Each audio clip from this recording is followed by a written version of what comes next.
ఆ ఓడ మునిగిపోతుంది. 4 గంటలకు వాళ్ళు తిరిగి వెళ్తారు.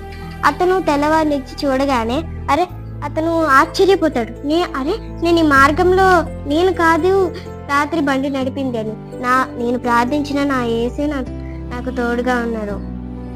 లేకపోతే నేను అసలు సాధించేవాడినే కాదు. ఆ ఐస్ బ్రేక్స్ లో నేను చాలా భయపడ్డాను, అసలు నేను చేయలేనేమో అనేసి. మనం కూడా 3వ ఓడ వలె ఉండాలి. ఎవరైతే దేవుడిని ఆయన మీద ఆధారపడి ఆయన మార్గంలో నడుచుకుంటారో వాళ్ళు దీవించబడి. అయితే మీరు 2 ఓడల వలె శపించబడతారా, 3వ ఓడ వలె దీవించబడతారా? బైబిల్లో ఒక లేఖన భాగం ఉంది, చదువుకుందాం. యెహోవా కార్యములను అశ్రద్ధ చేయువాడు శాపగ్రస్తుడగును గాక. ఇర్మియా 48 అధ్యాయం 10వ వచనం. దేవుడు మిమ్మల్ని దీవించును గాక.